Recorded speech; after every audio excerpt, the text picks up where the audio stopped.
Hello दोस्तों, एक बार फिर से स्वागत है आपका आरंभ स्टडी पॉइंट में।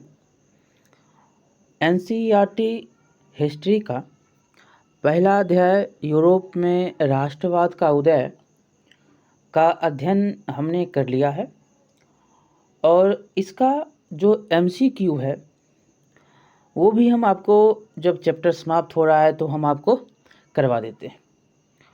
तो इससे क्या होगा, अगर आप पढ़ रहे हैं तो रिवीजन भी हो जाएगा और उससे रिलेटेड जो क्वेश्चन आते हैं वो सारे भी आपको जब नज़र आएंगे तो जो पढ़े हैं वो भी रिकॉल होगा। तो चलिए पहला क्वेश्चन को हम देखेंगे इसमें कि यूरोप के मध्यम वर्ग के लिए उदारवाद की सबसे महत्वपूर्ण विशेषता थी। यहाँ पर याद रखना है कि सबसे महत्वपूर्ण व्यवस्था जो थी वो था व्यक्तिगत स्वतंत्रता और कानून के समक्ष समानता। इसमें उत्तर जो हो जाएगा सी नंबर हो जाएगा। सभी के सभी प्रश्न आप लगभग जो भी क्वेश्चन आपको देखने को मिलेंगे वो सब आप पहले अध्याय में पढ़ चुके हैं। दूसरा है कि रोमानियतवाद का तात्पर्य क्या है। तो इसका तात्पर्य होता है सांस्कृतिक आंदोलन। ए नंबर उत्तर हो जाएगा। अगला क्वेश्चन है कि प्रशिया में किसे जरकर्स कहा जाता था प्रशिया में। तो कहा जाता था बड़े जो जमींदार होते थे उसको जरकर्स कहा जाता था। अगला क्वेश्चन देखेंगे इसमें कि निम्नलिखित में से किसे संयुक्त इटली का पहला राजा घोषित किया गया था। बहुत ही इम्पोर्टेंट है, बार बार ये क्वेश्चन आपसे पूछा जाता है। ये था विक्टर एमेनुअल द्वितीय। ठीक है। अगला क्वेश्चन देखेंगे इसमें कि बड़ी संख्या में लोग नेपोलियन की संहिता के प्रति शत्रु थे। क्यों थे? इसलिए थे क्योंकि प्रशासनिक परिवर्तन राजनीतिक स्वतंत्रता के साथ साथ नहीं होते। ये जो है उत्तर इसलिए होगा। ठीक है। इसके संहिता के प्रति शत्रु था, यही कारण था। अगला क्वेश्चन देखेंगे, सी नंबर इसका उत्तर होगा। अगला क्वेश्चन है कि निम्नलिखित में से किसने 1815 में वियना में कांग्रेस की मेजबानी की थी। तो ये करने वाले थे ड्यूक मेटरनिख। बहुत ही इम्पोर्टेंट है, इनके बारे में आपसे बहुत बार क्वेश्चन ऐसे इनके कथन के बारे में बहुत ही इम्पोर्टेंट है, पूछा जाता है। यहाँ पर देखिएगा 7वां नंबर क्वेश्चन के निम्नलिखित में से किसने यंग इटली नामक गुप्त सोसाइटी का गठन किया। तो ये था बहुत ही इम्पोर्टेंट है। ये जिउसेपे, ये जियो है। ठीक है, ये जिउसेपे मैत्सिनी था। यहाँ पर ये याद रखना। ठीक है, जिउसेपे मैत्सिनी ऐसे करके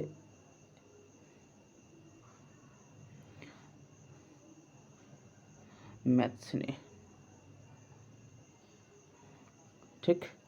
अगला चलेंगे क्वेश्चन। अगला क्वेश्चन है कि फ्रांस में निम्न में से किस प्रकार की सरकार पहले कार्यरत थी। तो राजशाही। अगला क्वेश्चन है कि निम्नलिखित में से किसे कोलोन्स के नाम से जाना जाता था। तो ये भी क्वेश्चन बहुत ही इम्पोर्टेंट है। वियतनाम के जो अभिजात वर्ग थे या शिक्षित वर्ग थे या फ्रांस में रहने वाले फ्रांसीसी नागरिक थे या फ्रांस में रहने वाले जो फ्रांसीसी नागरिक थे उनको, तो ये सारे क्वेश्चन आपसे पूछे जा सकते हैं। इसका उत्तर जो हो जाएगा वो हो जाएगा वियतनाम में रहने वाले फ्रांसीसी नागरिक। ठीक है। अगला क्वेश्चन देखेंगे इसमें कि संघ, यहाँ पर ये भी गलत है। 1707 के अधिनियम के संबंध में निम्नलिखित में से कौन सा कथन गलत है। तो इसमें जो कथन गलत है वो है आपका बी नंबर। यह इंग्लैंड और आयरलैंड के बीच का समझौता था, ये गलत है। ये जो था इंग्लैंड और स्कॉटलैंड के बीच का समझौता था। इसके परिणाम स्वरूप होता क्या है कि United Kingdom of great Britain का गठन होता है और इंग्लैंड और स्कॉटलैंड पर नियंत्रण दे दिया था। ठीक है, इसने इंग्लैंड को स्कॉटलैंड पर नियंत्रण दे दिया। अगला क्वेश्चन है कि निम्नलिखित में से किस राज्य पर पहले एक इतालवी राजघराने का शासन था। तो ये भी क्वेश्चन बहुत बार पूछा है, आप बोर्ड का क्वेश्चन को देखेंगे तो मिलेगा। तो यह सार्डिनिया पिडमोंट को दिया गया था। अगला क्वेश्चन है कि ग्यूसेप, यहाँ पर फिर से गलत है, यहाँ पर क्या हो जाएगा, ज्यूसेपे। ज्यूसेपे मेतिसनी जो था वो मैथ्सनी था। ज्यूसेपे मैथ्सनी, ज्यूसेपे ऐसे करके आप सही कर लेंगे, इसको काटिए और यहाँ पर ज्यूसेपे ऐसे लिख दीजिए।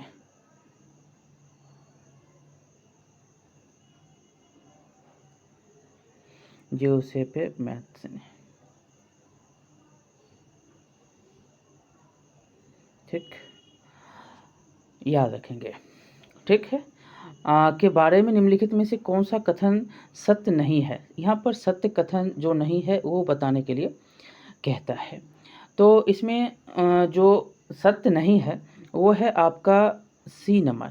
वो चाहते थे कि इटली का एक राजशाही हो, ये गलत है। देखिए, वह एकीकृत इतालवी गणराज्य चाहता था। उन्होंने यंग इटली नामक एक भूमिगत समाज की स्थापना की और लिगुरिया में क्रांति का प्रयास करने के लिए उन्हें निर्वासित किया गया था। अगला क्वेश्चन देखेंगे कि किसने कहा, बहुत ही इम्पोर्टेंट, जब फ्रांस छींकता है तो शेष यूरोप को सर्दी लग जाती है। बहुत ही इम्पोर्टेंट है, ये मेटरनिक ही था, ये मेटरनिक था। हमने आपको जब अध्ययन हम बुक का कर रहे थे तभी हमने आपको कहा था कि इसको थोड़ा ध्यान रखिएगा, क्योंकि ये क्वेश्चन बहुत ही इम्पोर्टेंट है, बार बार पूछा जाता है। अगला क्वेश्चन है कि किस संधि ने ग्रीस को एक स्वतंत्र राष्ट्र के रूप में मान्यता दी। तो ये होता है जो कॉन्स्टेंटिनोपल की संधि, ठीक है, कॉन्स्टेंटिनोपल की संधि। यहाँ पर सी नंबर इसका उत्तर हो जाएगा। अगला क्वेश्चन है कि जुलबेरिन की शुरुआत 1834 में प्रशिया में हुई थी, जिसका तात्पर्य क्या था। तो इसका तात्पर्य था सीमा शुल्क संघ। अगला क्वेश्चन है कि ऑटोमन साम्राज्य पर किसके सम्राट का शासक था, किसके सम्राट का शासन था। तो ये था तुर्की का, ऑटोमन साम्राज्य पर तुर्की सम्राट का शासन। देखिए 17 नंबर क्वेश्चन के निम्नलिखित में से किस स्थान पर फ्रैंकफर्ट असेंबली बुलाई गई थी। तो बहुत ही इम्पोर्टेंट है, आपने देखा था कि स्त्री का स्थान क्या था, चुनावी मुद्दे, चुनाव में बहिष्कार, अनेक प्रकार की जो महिलाओं की भूमिकाएं अब है वो नहीं थी। किस प्रकार से कमेंट किया जा रहा था कि महिलाएं जो है सिर्फ बच्चे और अपने पति, घर परिवार को संभालने के लिए है, उनका काम जो है राजा और अन्य प्रकार की शासन व्यवस्थाओं को चलाने के लिए नहीं है। ये कमेंट जो है किया गया था, ये हमने पढ़ा था, किनके द्वारा किया गया था ये भी आपने पढ़ा था। अब देखिए यहाँ पर जो बुलाई गई थी असेंबली वो था सेंट पॉल चर्च में, सेंट पॉल की चर्च में फ्रैंकफर्ट संसद जो है बुलाई गई थी। अब हम अगला क्वेश्चन देखेंगे कि ये नंबर इसका उत्तर होगा। अगला है कि ओक के पत्तों का मुकुट किसका प्रतीक था। बहुत ही इम्पोर्टेंट है, हमने आपको बताया था कि जो कुछ जैसे तलवार हो गया, बहुत कुछ ऐसी थी जो क्या थी, प्रतीक था। जैसे हमने प्रतीक के बारे में आपको बताया था, टूटी हुई बेरी जो था वो आज़ादी का प्रतीक था, और बाज का जो छाप कवच था वो जर्मन साम्राज्य के प्रतीक था, शक्ति के, और बबुल का पत्ती जो था वो बहादुरी का प्रतीक था। यहाँ पर जो क्वेश्चन पूछा है ओक का, और इसमें जो उत्तर हो जाएगा वो वीरता का इसमें सही उत्तर होगा। देखिए बहुत सारे प्रतीक और उसके जैसे वीरता हो गया, जैसे बहादुरी हो गया, अन्य प्रकार के जो हैं हमने बताए थे। जर्मन तलवार जो थी, जर्मन तलवार जर्मन राइन की रक्षा करती है। ये जर्मेनिया की तलवार पर खुदा हुआ आपको लिखा गया है। ये सारे बातें जो बहुत ही इम्पोर्टेंट हैं। अब हम आगे चलेंगे कि प्रशिया जोल्वेरिन का मुख्य कार्य क्या था। तो ये भी क्वेश्चन पूछा गया है। तो इसका उत्तर जो हो जाएगा वो हो जाएगा टैरिफ बाधा को समाप्त करना। अगला क्वेश्चन देखेंगे इसमें कि वियना की संधि पर 1815 में हस्ताक्षर किए थे। तो ये करने वाले रूढ़िवादी शासन को सत्ता में वापस लाया। तो यही कारण था और यह जो है वियना की संधि में। अगला क्वेश्चन प्रशिया जोल्वेरिन का मुख्य कार्य था। तो इसका काम था टैरिफ बाधाओं को समाप्त करना। ये क्वेश्चन हमने अभी जस्ट किया भी। अगला क्वेश्चन है कि ग्रेट ब्रिटेन में राष्ट्रवादी आंदोलन के इतिहास के संबंध में निम्नलिखित में से कौन सा कथन जो है, कौन सा सत्य नहीं है। तो इसमें जो सत्य नहीं है वो सी है। यूनाइटेड किंगडम कहे जाने वाले संघ में आयरलैंड और स्कॉटलैंड बराबर की भागीदार थे, ये गलत है। हमने ऊपर भी आपको इसके बारे में बताया था। देखिए, और जो सत्य है वो है कि यह एक लंबी प्रक्रिया का परिणाम था, ना कि अचानक हुई क्रांति का। दूसरा सत्य है कि धनी और शक्तिशाली अंग्रेजी राष्ट्र ने लगातार वेल्स, स्कॉट्स और आयरिश पर अपना प्रभाव बढ़ाया। और डी नंबर है कि इस संघ में ब्रिटिश ध्वज और राष्ट्रगान को सक्रिय रूप से बढ़ावा दिया गया। आपने जो राष्ट्रगान था उसके बारे में भी पढ़ा था, क्या गाया जाता था। अगला है कि यूरोप में राष्ट्रवाद की पहली स्पष्ट अभिव्यक्ति, तो ये था आपको फ्रांसीसी क्रांति। अगला क्वेश्चन देखेंगे कि वर्साई की जो संधि होती है के माध्यम से Belgium United Kingdom of Netherland से अलग हो गया। तो ये अलग होता है जुलाई की क्रांति से। सी नंबर इसका उत्तर हो जाएगा। अगला क्वेश्चन है कि सिलेशिया के बुनकरों ने ठेकेदारों के विरुद्ध कब विद्रोह किया। तो ये करता है 1845 ईस्वी में। अगला क्वेश्चन है कि बाल्कन समस्या के संबंध में निम्नलिखित में से कौन सा सत्य नहीं है।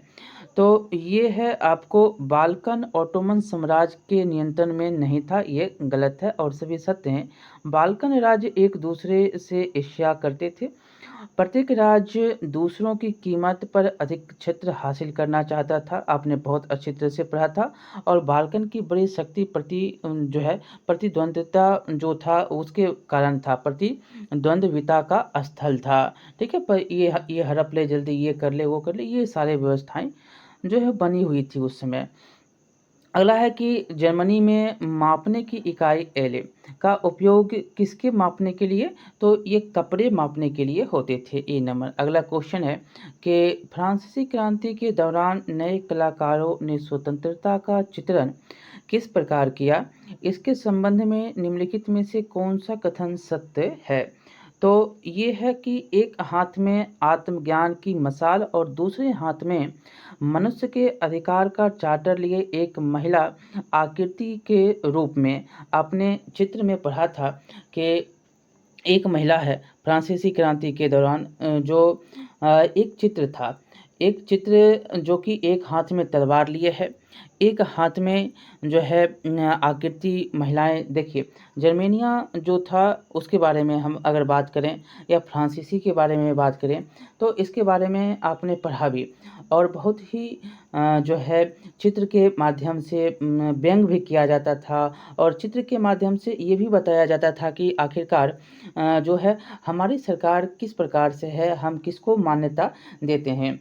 और जो भी बातें हुआ करती थी वो सारे बातें जो है चित्र के माध्यम से लोग अपना अपनी राय देते थे। और सारे बातें जो होते थे वो भी यहाँ पर बताए गए थे। एक चित्र में बहुत सारी बातें कही जाती थी। और फ्रांस की जो बातें हैं वो तो बहुत ही विश्वव्यापी भी है। और इसका जो मुख्य रूप से आप अगर देखें तो हमने पहले ही चित्र में इसका जो है पूरा का पूरा जो भी चित्र था उसका व्याख्यान किया था, उसी में ये बातें लिखी गई है। ठीक है, चलिए आगे हम चलेंगे। यहाँ पर और काली पट्टी वाला तो आप सब जानते हैं कि नीचे जो हम इटली और जर्मनी के एकीकरण के बाद की बात करते हैं। देखिए 29 नंबर क्वेश्चन कि 1815 में वियना की संधि के बाद नेपोलियन द्वारा की गई किस व्यवस्था में कोई बदलाव नहीं किया गया। बहुत ही इम्पोर्टेंट है। इसमें जो है 39 राज्यों का जर्मन परिसंघ था, उसका कोई बदलाव नहीं होता है। इसमें आपको याद रखना है, बहुत ही इम्पोर्टेंट यहाँ से क्वेश्चन जो है बनता है। और देखिए इसके बाद होता क्या है कि इसमें तो कोई बदलाव नहीं है, बरकरार रहता है, मतलब वैसा का वैसा है। पूर्व में रूस को पोलैंड का एक हिस्सा दिया गया, जबकि प्रशा को सैक्सनी का एक हिस्सा प्रदान किया गया था। ठीक है, और इसका सबका जो है मुख्य उद्देश्य उन राजतंत्रों की बहाली था जिन्हें नेपोलियन ने बर्खास्त कर दिया था, और साथ ही यूरोप में एक नई रूढ़िवादी व्यवस्था कायम करने का लक्ष्य भी था। ये सारे पॉइंट थे, लेकिन इसमें कोई जो है बदलाव नहीं। देखिएगा इसमें 30 नंबर क्वेश्चन कि निम्नलिखित में से कौन यहाँ पर यूरोपियन होगा। यूरोपियन समाज की अच्छी व्याख्या करता है। तो एक आदर्शवादी समाज जिसे कभी हासिल नहीं किया जा सकता, बहुत ही इम्पोर्टेंट है, यहाँ से समझने वाली बात है। हमने इसका जो अंतिम का 3-4 पेज होता है उसमें इसका पूरा व्याख्यान दिया गया है। अगला क्वेश्चन है, फ्रांस की नेशनल असेंबली का नाम पहले था। तो फ्रांस का जो नेशनल असेंबली था उसका पहला नाम क्या था? तो इसका पहला नाम था ई स्टेट्स जनरल। ए नंबर इसका उत्तर हो जाएगा। अगला क्वेश्चन है कि गुप्त समितियां की स्थापना का उद्देश्य निम्नलिखित है, किसके सिवाय, मतलब सिवाय इसके कि 1815 की वियना संधि के बाद तय की गई कपड़ा माप की इकाई को बदलने के लिए। तो इसका डी नंबर उत्तर है। अगला क्वेश्चन है कि निम्नलिखित में से कौन संघ 1707 के अधिनियम का परिणाम था? तो ये था ग्रेट ब्रिटेन का यूनाइटेड किंगडम। डी नंबर इसका उत्तर है। अगला क्वेश्चन है कि आँखों पर पट्टी बांधे हुए तराजू का जोड़ा ले जाने वाली महिला किसका प्रतीक है? बहुत ही इम्पोर्टेंट, अभी भी आपको जज के पीछे में मिलता है आपको। तो ये था न्याय का। डी मतलब सी नंबर इसका उत्तर हो जाएगा। अगला क्वेश्चन है कि फ्रांसीसी क्रांति के दौरान निम्नलिखित प्रथाओं का जो है प्रथाओं पर ध्यान नहीं दिया गया। तो ये था आपको क्षेत्रीय बोलियों को प्रोत्साहित किया गया इस पर। ठीक है, और आपने क्षेत्रीय बोली के बारे में भी पढ़ा था कि यहाँ के लोग क्या बोले, अपनी भाषाओं पर जोर दे रहे थे। यहाँ के लोग अपनी भाषाओं पर जोर दिया करते थे। तो ये तुर्की हो गया, इटली हो गया, फ्रांस हो गया, रूस की कुछ भाषाएं के बारे में आपने पढ़ा। अब आगे चलेंगे क्वेश्चन कि ला पेट्री और ले सिटोनियन के विचारों ने फ्रांसीसी क्रांति में क्या दर्शाया? तो आपने इनके बारे में भी पढ़ा कि ये पृथ्वी और नागरिक, मतलब आपने पढ़ा कि पिता का जो काम होता है सबसे ज़्यादा, और जो है क्या होता है, नागरिकों में पुरुष प्रधान देश को यहाँ पर बताया गया है। और पुरुष प्रधान इसलिए क्योंकि सभी की रक्षा करना और अन्य जो है कार्य करना और सुरक्षा प्रदान करना, बहुत कुछ बातें जो है इन दोनों के द्वारा कही गई है। अगला क्वेश्चन देखेंगे यहाँ पर कि यंग इटली के सदस्य निम्नलिखित देशों से हैं सिवाय किसके? तो यंग इटली, तो यंग जो है इटली के बारे में, मैथ्सनी के बारे में आपने पढ़ा कि ये हैं स्वीडन के सिवाय। ठीक है, पोलैंड है, जर्मन, स्विट्ज़रलैंड, ये सारे हैं।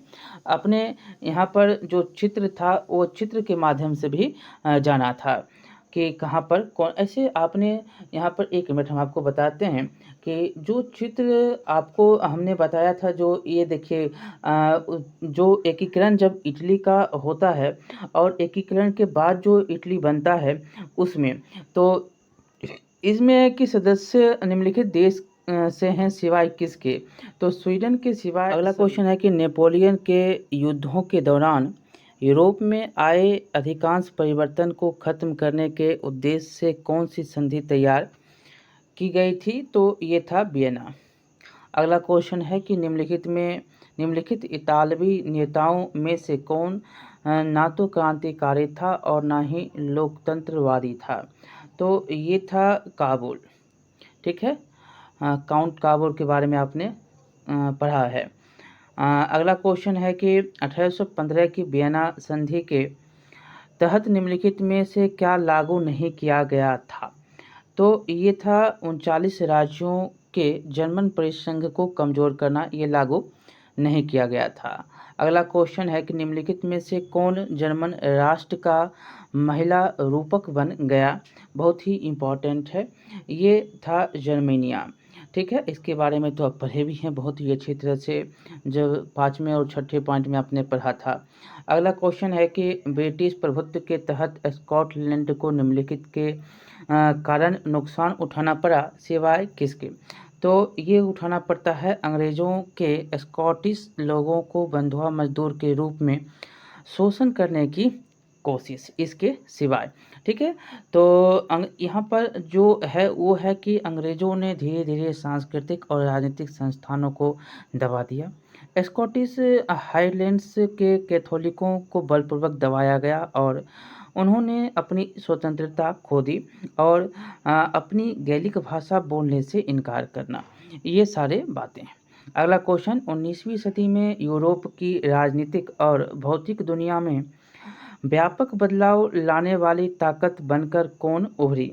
तो ये उभरता है पूर्ण राजशाही। अगला क्वेश्चन है कि ड्यूक मेटरनिख था, ठीक है, ने निम्नलिखित में से किसे सामाजिक व्यवस्था का सबसे खतरनाक दुश्मन के रूप में वर्णित किया? तो ये करता है ग्यूसेप मैथ्सनी का। ठीक है, ग्यूसेप मैथ्सनी था, सेपे भी था यहाँ पर, ग्यूसेपे मैथ्सनी। ठीक, सी नंबर। अगला क्वेश्चन देखेंगे इसमें कि एकीकरण के बाद किसे जर्मन सम्राट घोषित किया गया? तो ये था प्रशिया के राजा विलियम प्रथम, ये नंबर उत्तर हो जाएगा। अगला क्वेश्चन देखेंगे इसमें कि रूढ़िवादी निम्नलिखित को स्थापित करने और प्रस्तुत करने में विश्वास नहीं रखते थे, तो ये लोकतंत्र पर। ठीक है, बी नंबर। अगला क्वेश्चन देखेंगे कि फ्रांस में 1804 के नागरिक संहिता को आमतौर पर नेपोलियन कोड के नाम से आप जानते हैं, नेपोलियन कोड। ठीक है, अगला क्वेश्चन नेपोलियन कोड के नाम से भी जाना जाता है। अगला क्वेश्चन है कि यहाँ पर गैरिबाल्डी ने इतालवी एकीकरण में योगदान दिया। क्या करता है? तो ये करता है कि 2 एस्क्लीज और दक्षिणी इटली पर विजय पाता है और विक्टर एमेनुएल को संयुक्त इटली का राजा घोषित कर देता है। दोनों सही है, ए और बी।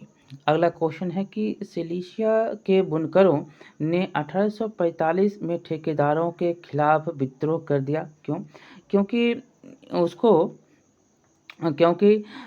ऑर्डर देने वाले ठेकेदारों ने उत्पादन के बाद भुगतान में भारी कमी कर दी और इसमें ठेकेदार ने बुनकरों को गिरमिटिया मजदूर बना दिया। समझ गए? इसमें ए और सी दोनों है। अगला क्वेश्चन देखेंगे कि निम्नलिखित में से कौन सा नेपोलियन संहिता का संकेत नहीं? तो यह है जन्म के आधार पर कोई विशेषाधिकार नहीं है, डी नंबर इसका उत्तर। अगला है कि जर्मन द्वारा पहना जाने वाला ओक के पत्ते का मुकुट क्या दर्शाता है? तो वीरता। देखिए, ओक का पत्ता या बलूत का पत्ता, ये सभी एक नाम है, इंग्लिश में इसको ओक बोलते हैं। ठीक है, अगला क्वेश्चन देखेंगे कि यूरोप में 1830 से 1848 के बीच की क्रांति का नेतृत्व किसके द्वारा किया गया? तो यह होता है जो राष्ट्रवादी था और मध्य वर्गीय अभिजात वर्ग से संबंधित है। अगला क्वेश्चन है कि निम्नलिखित में से कौन सा जोल्वेरिन नामक संघ द्वारा किए गए सुधारों के संबंध में नहीं यहाँ पर है? वो है माल, लोगों की पूंजी की जो आवधित आवाजाही का विरोध था और सदस्य राज्यों में, तो इसका उत्तर यही होगा। अगला क्वेश्चन है कि मैजनी द्वारा प्रचारित विचारों के संबंध में निम्नलिखित में से कौन सा सत्य है? मैजनी जो था वो इटली का जन्मदाता भी कहा जाता है। अब यहाँ पर है कि यहाँ पर देखिएगा कि इसका उत्तर है कि मैजनी द्वारा प्रचारित विचारों के संबंध में निम्नलिखित में से किसी में से कौन सा सत्य है? तो सत्य है राजशाही का विरोध और लोकतांत्रिक गणराज्य का समर्थन करना। ठीक है।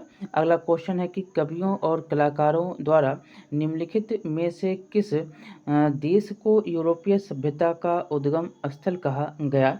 तो ये कहा जाता है ग्रीस को। ठीक है। अगला क्वेश्चन देखेंगे कि यूरोप में 1815 के बाद उदार क्रांतिकारियों के दमन के कारण क्या होता है? तो इसके कारण जो है सेनाओं को क्रांतिकारियों द्वारा प्रशिक्षित किया जाने लगा और क्रांतिकारियों ने राजशाही को उखाड़ फेंकने के लिए प्रशिक्षण लिया और कई यूरोपीय राज्यों में विचारों के प्रसार के लिए गुप्त समितियां बनाई जा रही थी। तो ये सभी के सभी इसके उत्तर हैं। अगला क्वेश्चन है कि नेपोलियन को सामूहिक रूप से पराजित करने वाले 4 यूरोपीय शक्ति कौन होते हैं? तो ये ऑस्ट्रिया, इटली, ब्रिटेन और रूस होता है। अगला क्वेश्चन और अंतिम क्वेश्चन है कि वियना की संधि 1815 में क्यों किया गया था? क्योंकि राजतंत्रों को पुनः स्थापित करना, इसमें बी नंबर उत्तर हो जाएगा। इस प्रकार से आपका जो क्वेश्चन है वो समाप्त होता है। यहाँ पर बहुत ही इम्पोर्टेंट सारे क्वेश्चन हमने किया और क्वेश्चन इसलिए इम्पोर्टेंट हो जाता है क्योंकि यहाँ से आपको बार बार जो है बार बार ऐसे क्वेश्चन यूरोप के मुख्य रूप से यूरोप के बारे में क्वेश्चन जो है आपसे पूछा जाता है। तो मिलते हैं अगले वीडियो में।